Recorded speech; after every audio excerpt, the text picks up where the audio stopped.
Hello friends, welcome to our Tiny Dancers program. We usually start our Tiny Dancers program off by reading a book, and then we usually do some dancing here in the library.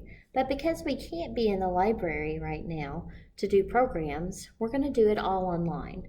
So what we're going to do is we're going to read a book called Dance by Alicia Cooper. And then I have some links to some YouTube videos that you can use to watch and dance at home on your own. Also, you can help me out if there's dancing in this story. It's called Dance. Then you can dance along and do the actions if you want to. Now, parents, it's important to encourage your children to move in whatever manner they want as the music plays, either individually or in groups if you have multiple children. You should also participate by moving with the music so that the children have a model, and this will help them growing up to believe that music and dancing and movement is important and a good thing to do. It might seem unrelated, but movement and muscle development are critical components of your child's early literacy development. It all begins with gross motor development and getting control over those large muscle groups that allow your child to crawl, walk, run, jump, throw, etc. Engaging the brain in completing movement tasks not only gets your child ready to read and write, but it can get your child's wiggles out too. And as their upper body develops muscle control, they begin to develop those fine motor skills too, which will help allow your child to write successfully one day. So, we're going to read our story, and then I will have the links to the YouTube videos, and you can go to YouTube, put in the links, and dance along. Are you ready? We're going to dance. Here we go. Oh, look at those pictures. Aren't those interesting? You see all those people there? Rehearsal starts early. Dancers arrive at the studio wearing comfortable clothes. They peel off layers of sweatpants, sweaters, and socks and toss them on chairs and into corners. Then they stretch. Oh, can you stretch? Stretching's good.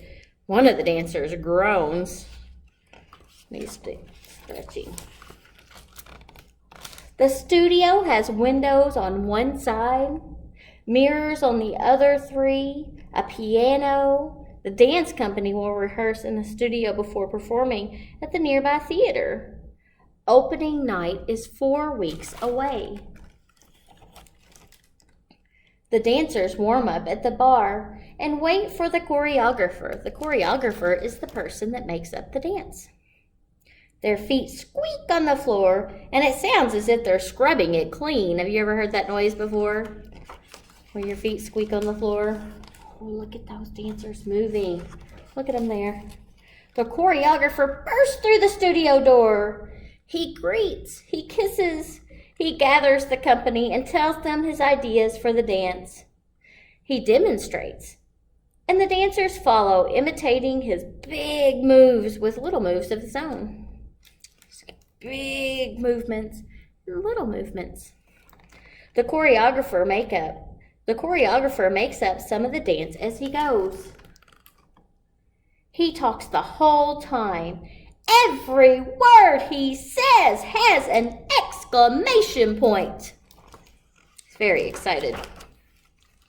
The next day, the dancers practice steps on their own.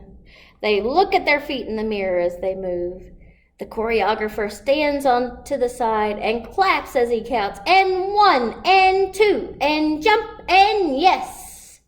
He moves a dancer's leg to the correct position as if he were molding clay. Another dancer suggests changes, using his body in a conversation without words. When the dancers are frustrated, the choreographer stops and tells a joke. The dancers rehearse until their arms and their legs remember the steps. Practice makes perfect. There's all the dancers. A pianist plays with the dancers, his notes tripping after them as they move across the floor. The dancers play with the music, reaching out as if to catch the notes as they rise and fall all around the studio. A clarinetist, I think he's there playing the clarinet, and a drummer, here's a drummer, come to the studio to accompany the dancers. They're going to play along as the dancers dance. Drum beats run through the floor and up the dancers' legs and into their chests. Rhythm and movement work in unison. When the music stops, all that can be heard is the dancers breathing. Panting, they lie in a puddle on the floor and suck bottles of water. Hair sticks to foreheads. The tails of shirts that have been tied into knots come undone. The dancers towel, sweat, and talk about which parts of their bodies ache. Before showering, a woman walks on a man's back to make it feel better. Sometimes that helps. After rehearsal, the dancers walk from the studio to a market to buy food for dinner. They choose mounds of vegetables and fruits, pasta and meat, and chocolate. A dancer visits a masseur with big hands who prods and pokes the dancer's back, neck, thighs, calves, arms, and feet, even her toes. A dancer goes home and wraps a bag of ice around her ankle.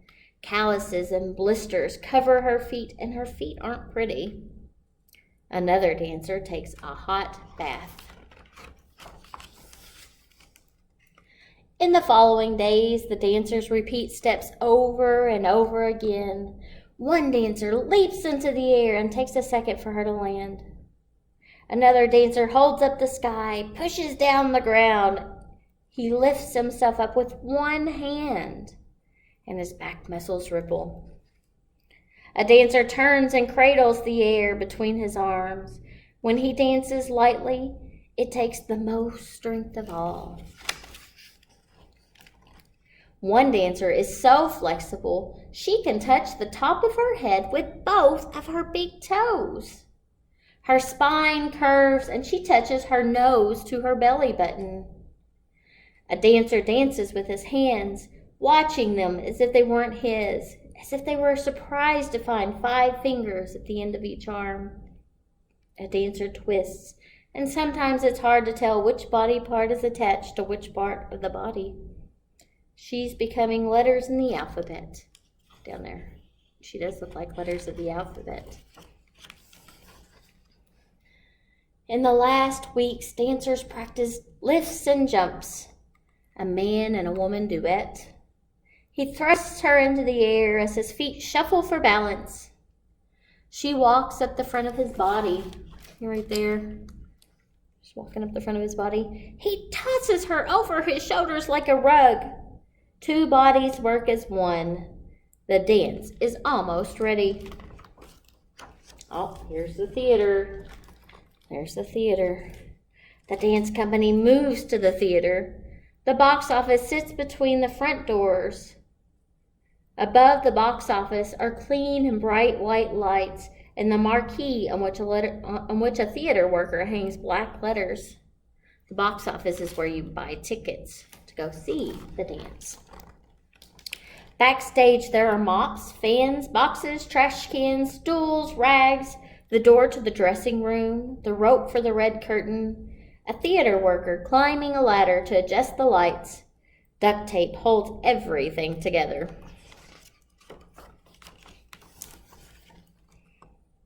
The costume designer works with the choreographer to design costumes.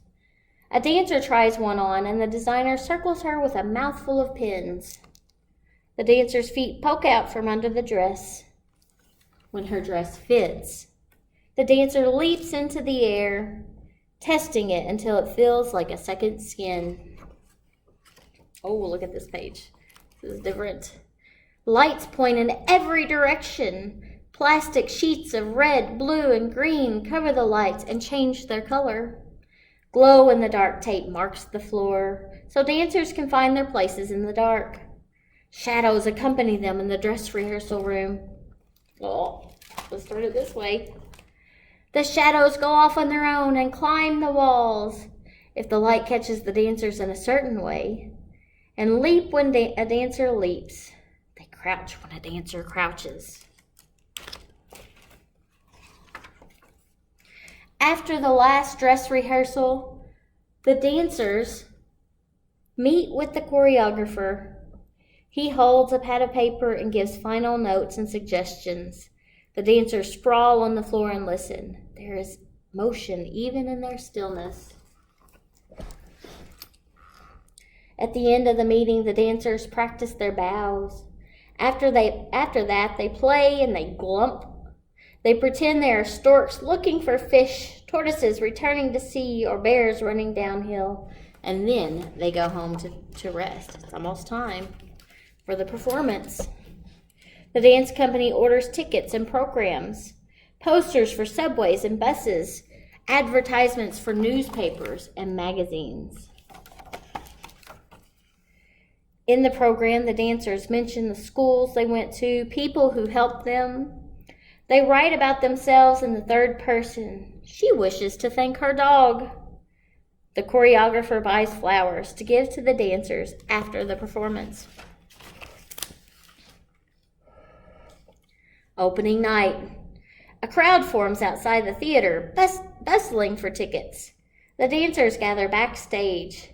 They can hear the buzz of the audience finding seats, the beating of their own hearts. They hug. The choreographer tells them they're wonderful, and the lights go down. And the curtain goes up. The end.